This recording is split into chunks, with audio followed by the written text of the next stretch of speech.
Okay, I got to do that again. Good evening, everybody. Official bang in the gavel here, starting for the December 2020 meeting. I record this every time we do this so I can post it up on the website. Some of you have probably seen it already. I put the November one up about a week after we had the meeting. We have 20 people tonight, nice crowd. I was really happy. I opened the session at 6:45 tonight for some social time, and we had quite a few people that joined us early on. So hopefully make it a little bit more normal, like a normal meeting instead of having just hey, this Zoom thing of me a talking face in front of you. So it's kind of nice to be able to share, and we'll try and do that again each time with each month whenever we can. We have a pretty full schedule for today. I've got really good, from what I've seen, photography demonstration. Jody and Chris have both put together a pretty good presentation that we're going to have. I got quite a number of contributions for the show and tell. So we're going to do that as well. There's some really nice things. But one thing that I keep forgetting to do each time we have one of these meetings, different than when we used to do when we had it in the church, normally in the first 5 minutes or so, we introduced potentially for new members. And Nick, I'm going to put you on the spot if you don't mind. I'm going to spotlight you in the light here and say, this is Nick Timpone. And Nick is brand new tonight, first time, joined for the 2021 season. So welcome. Let me unmute you. Oh, you did. Okay, cool. Why don't you say hi to everybody? How you doing, everyone? Again, my name's Nick. Excited to join this group. I've been turning for a couple years now. I've always been woodworking has always been a hobby of mine since I was a little kid, and I've always been interested in turning. It's always fascinated me. And one day, I saw an old Craftsman lathe on Facebook Marketplace, and my wife was out of town, so I pulled the trigger and went and picked it up. And then I went. After that, I went to the shop teacher in the school I used to work at and was talking to about it. He gave me one lesson, and it's been one of my favorite hobbies ever since. I do have two small children, so I don't get out into the shop as much as I would like to. But whenever I get a chance, I love being out there, putzing around, playing around with it. So I'm excited to learn from everyone in here and make some new friends. Thank you. Welcome to the club. Thank you. Yes, absolutely. Welcome. Glad to have you. It was really nice that your wife had initially gotten in touch with me to see if we could do this, and I thought it was a great idea. So welcome. We appreciate it. Nick, where do you live? Say hello, and just one more time, you've been with us a couple of times now, even when we were live and in person. So just a wave of hello again.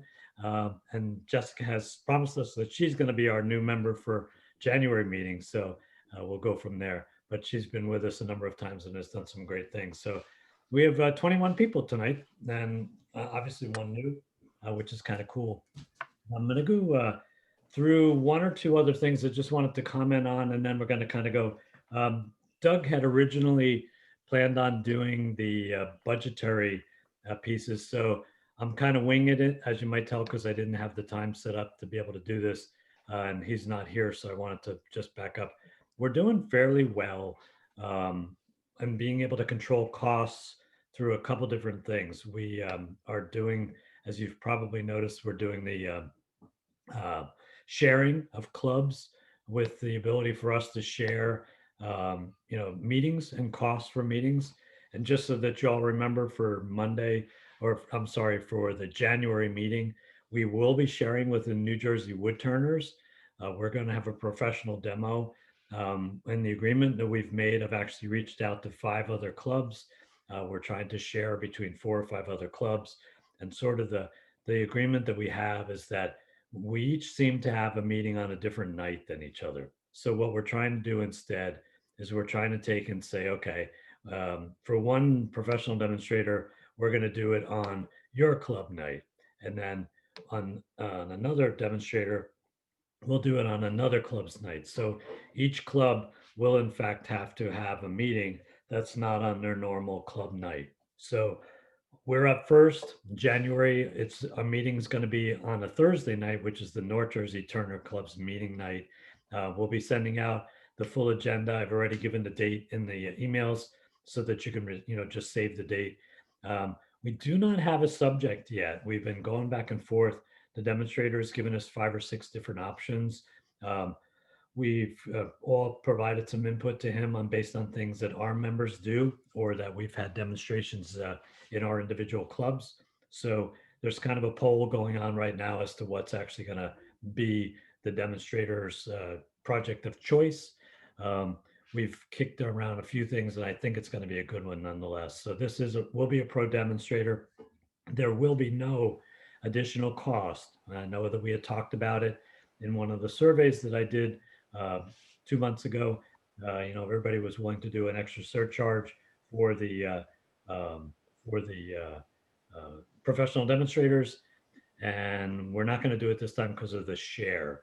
And Norm, to answer your question, I can't remember his name. It's Howard. Howard somebody. What was the date of it again? I'm trying to remember his name as I'm talking to you. Harvey Myers, wasn't it? Harvey Myers. There it is. Thank you, whoever put that in there. Harvey Myers. So Harvey does finials. He does different types of cups. He does a basket weave interpretation, although we've turned that one down. He does a couple other things, but we're going to see what it comes up with, and I think it'll be a good presentation. So that'll be there. And then by doing that, what we're doing, the pro demonstrator is costing us $125 instead of the normal anywhere from $275 to $400. So by taking the $125, I've been able to take and set up so that we have the ability to get potentially 3 or 4 more times the amount of demonstrators than we did in the past, because I can do 3 demonstrators at the same price that I can do 1 demonstrator when I'm paying full price. The only downside is, like I said, we're going to have to keep switching the dates. And Jesse, I saw your question. I had sent it out there. I think it's the 28th. Norm, do you have it on the calendar? On your calendar? I can't stop and get to my calendar. Otherwise, the Zoom's going to go away. I'm looking for it right now. Yeah, I think it's the 3rd or 4th Tuesday, or the 3rd or 4th Thursday of January. And it's at 7 o'clock. We'll get that to you. I sent it out to everybody in an email already. And I will continue to do that like I've been doing. So that'll be a Thursday. I think it's the 28th. And that'll be Harvey Myers' presentation, and we'll figure that out. But as soon as the clubs all come to a decision as to who and what the subject matter is going to be, I'll let everybody know. But by So doing, will we forego our January meeting date then? yeah, we're going to do a common meeting because literally it would be 1 week meeting, skip a week, another meeting, which I thought would be a little over the top. So we're just going to do the meeting, the joint meeting. Consequently, too, Doug has taken and he's given me the background information for what's going to be the January project. Because we're not going to really have a meeting per se. We'll be just going in, allowing everybody to connect, and then going right into the demo. We're not going to have a show and tell or a shop tour. Our normal meeting was going to be basically off.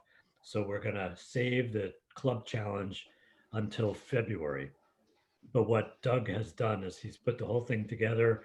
He wanted to let everybody know that he's, taken the role. Tom has given him great guidance and a good footprint to be able to step into. So we're going to have a club challenge that would have been for January. It'll be for February, but we're going to put it out in January to give everybody a lot more time to be able to do it.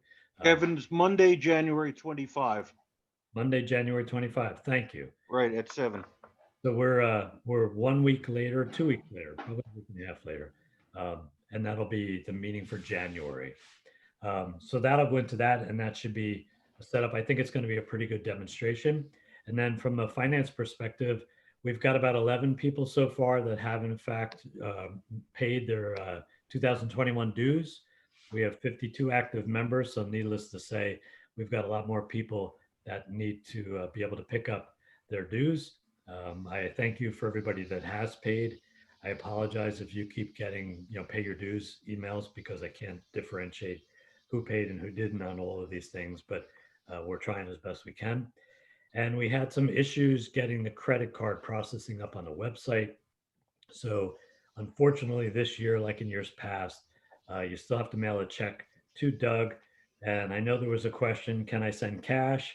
I guess, through the mail. If you wrap it in an envelope and wrap it up with paper, I don't see any reason why not. So we should be able to do that. It's just the hazard of mailing cash through the post office. Having been an ex-postal employee many, many years ago, I don't find it to be too bad a thing, but you never know. So that's there. So don't forget about your dues. And we should be good because we're using a lot of this money. I'm trying to plan some demonstrators for 2021, and I'm trying to come up with how much money we're actually going to have in the budget. We've come down in members from years past. We used to be in the 70s. We went to the 60s. Now we're in the 50s. So I want to see if we can continue to get some more members and be able to keep it up there, because with 50 members at $35 a head, I basically know I'm in for $1,500 unless we can do more fundraisers and things of that sort. We're going to continue to try and do auctions like we did the last two meetings. We're not going to do one tonight, but we will have auctions going forward. So that'll help, and we should be in good shape doing that as well. So we'll go from there. Anybody have any questions? Feel free to unmute yourself and ask your question. I'll be happy to answer anything I can right now. Anyone? Okay, that was a good excuse for me to be able to have a drink of coffee. So Norm, do you have something for safety tonight? You're muted. Actually, I had not prepared anything, so I'll just remind everyone, awareness of what you're doing, wear your face shield. And since it is cold out, many of us are wearing long sleeves. However, when you're on the lathe, make sure you roll them up. Keep your sleeves clear as well as your hair, and just be safe. Yeah, and I'll add one other thing to that. As I continue with some of the other meetings I've done in the past, I'm kind of like a real panic person when it comes to fire. One thing that a lot of people don't realize when you're working in the wood shop and you have heaters down there, depending on the type of heater and what's there, the potential for a fire in your shop in the winter is hundreds of times higher than it is in the summertime, because generally there's some type of heating element going on. I use ceramic heaters. They work extremely well, but they get dusty. And when the dust is on them, they start to smell, and then they start to smoke, and you're in for trouble really quickly if you don't do something about it. So just keep in mind, heating your shop, a lot of people use radiant heaters, or some people use coil heaters and stuff. Make sure you keep the dust under control around the heaters, because they can in fact be a major fire hazard this time of the year. So, and that'll go from there. So Jody, are you ready? Sure. And Chris, unmute yourself if you're there. Yeah, sure. Okay, cool. So tonight's presentation, like I said, we opened this up for a kind of a roundtable. Jody and Chris and I have actually went through the process here. So we have, I think Jody has put together an extremely good basic slide presentation on photographing your work, and Chris has a lot of add-on things that he's going to expand onto it. So I'm going to leave this over. I'm going to kill the spotlight on me, and I'm going to make it on Jody and Chris. I can spotlight you. Kevin, Yeah. were we doing the shop tour later, or? Oh, sorry. My mistake. Yeah. Don't make me have to clean my shop for nothing. No. My apologies. So Chris has the shop tour tonight. That's what, that's what I get for not doing notes tonight. This is the first night I tried doing it without notes. So why don't we take, and I'll give it to Chris for the shop tour. Jody will let you hold. So Chris, if you want to open your camera. Oh, the lights are off. I've got to run out to my shop. Okay. Anyway. He's doing some fancy remote demo thing. I logged on 2 computers, if you didn't notice. Gotcha. If you're running, don't carry anything sharp. That's your safety tip. Yeah, there you go. Okay, so we'll wait for Chris to log up. I see him on the one computer, and the lights are off. So I'm going to remove myself from the spotlight, and I'm going to put Chris in the spotlight. So we should all have a dark screen, right? There we go. Okay, Chris, you're on. All right, I'm here. I'm gonna assume everybody can see Chris, and if you can't, just hit it in the chat window. Yeah, I'm just trying to figure out how to reverse this camera. You have to do it on the Zoom screen. On the Zoom screen, it'll be pick a camera. This is on a tablet, not on a. So in the bottom of the Zoom window, you should have in your video section, choose your camera.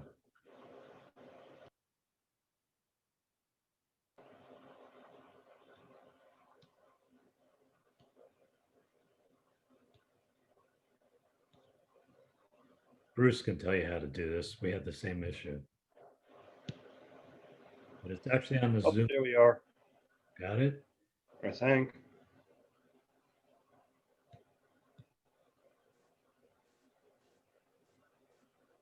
Thanks, Norm, for sending that out. There it is, Chris. There we go. Yep.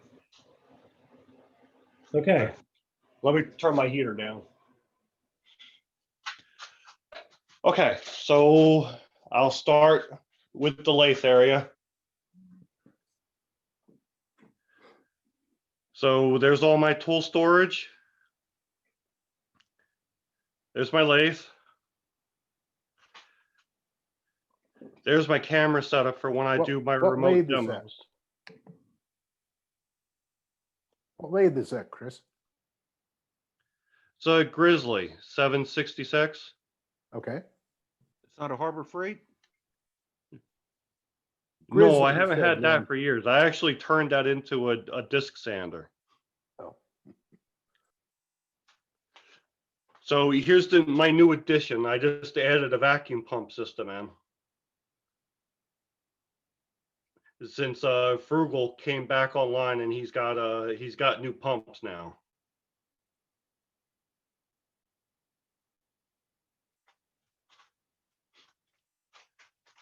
So this is my shop made disc sander. It's right now it's a 12-inch. Once I use up all my 12-inch discs, I'm going to enlarge it to a 16-inch. The table raises and lowers, and it's got a 4-inch dust port underneath the table, so it sucks all the dust out of it.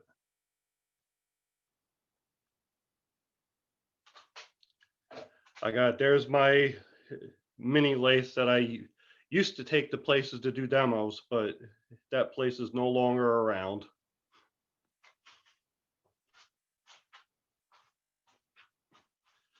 So there's a chop saw that I have set up. I use that to cut down like up to 6x6 blocks with it. It's a 12-inch blade.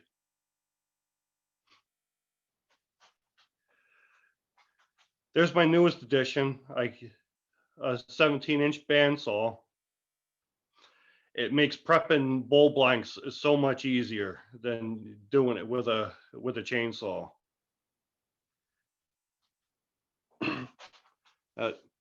Some of my wood storage behind it.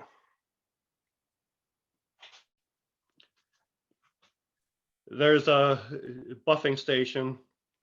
It accepts the Beals buffs. It's a 1700 RPM motor that I picked up at Harbor Freight.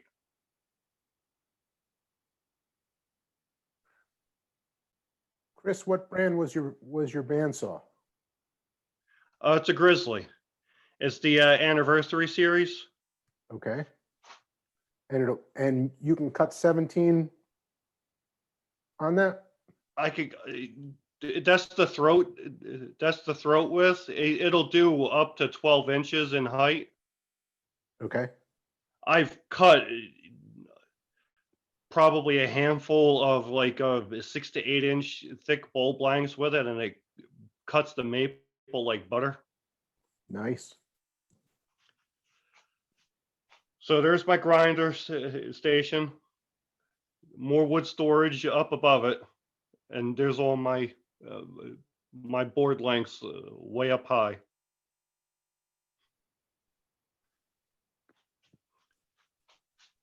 And I got my drill press, some tool storage behind it. And then right smack in the middle, I have my Unisaw, with a 52-inch fence, which I'm probably gonna cut down because I never use it that long.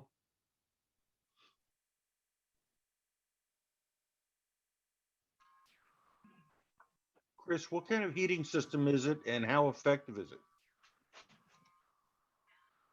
So I got what brand is it?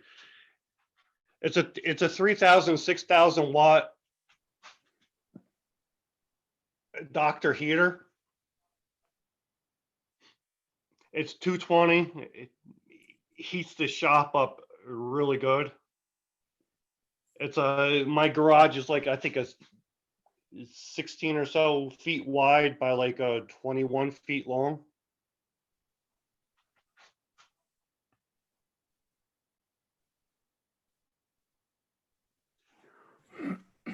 Chris, what you- blade are you using on your bandsaw? Wait, say it again.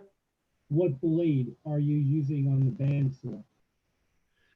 I got a Timberwolf blade on it. It's a 3 TPI. It's made for greenwood. So the set on it is wider than the set on the teeth of a blade that's made for cutting dry wood.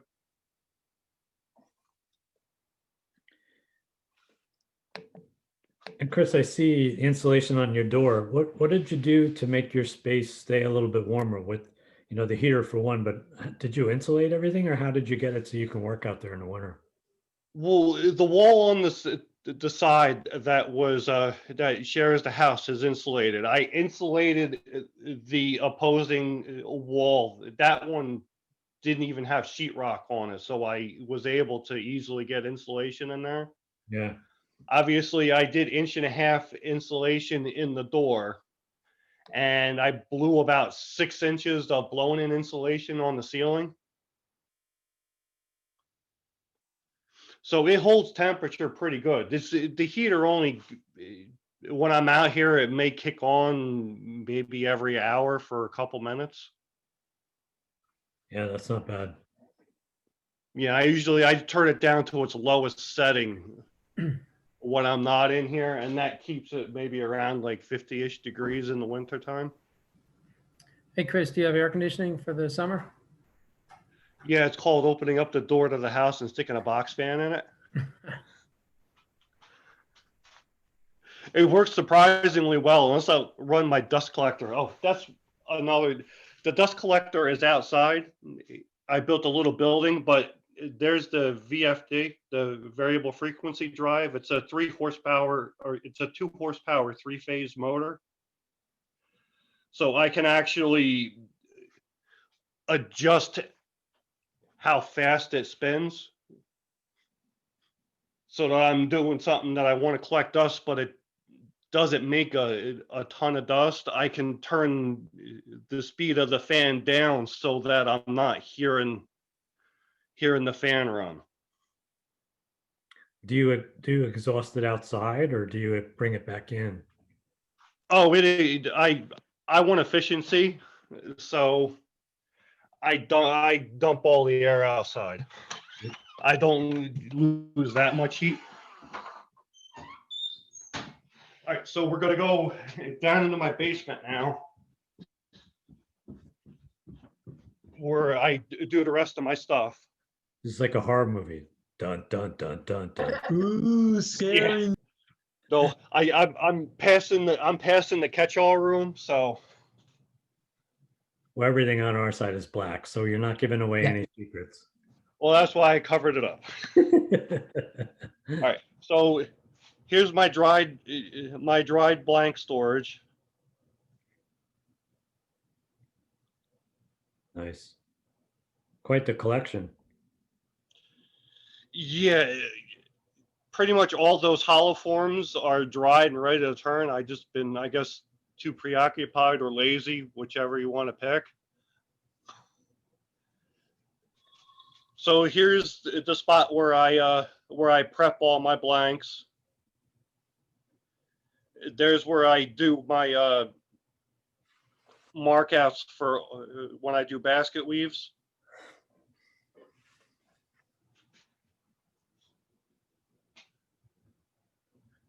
There's my photo booth. I have it set up permanently.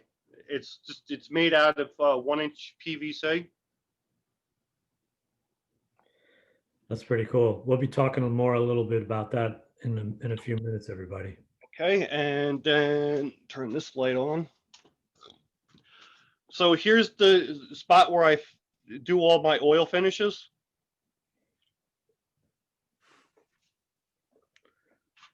Here's a sandblasting booth that I've been playing around with.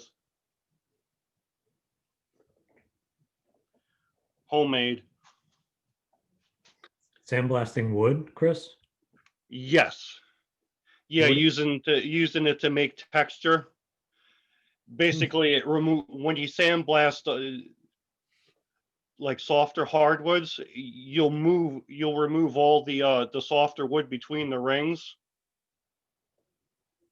So what do you use for media to do that? What was that? Do you use walnut shells or what do you use media? Different size glass beads. Okay. So I got two different sizes that I've been playing with, and then we go into my spray booth where I do my spraying. All the big stuff I spray. I don't do white bonds or anything like that anymore. That hollow form wasn't staged. I probably put it in here a month ago and forgot I put it in here. There's my little table with all my different finishes that I use. Chris, is your spray booth vented in some way, or does it just like contain? Yeah. everything? Yeah, I use my old 1 horsepower dust collector, the portable Harbor Freight one. Uh-huh. It's got there's the vent hose up there, and I got it tied into that sandblasting booth as well.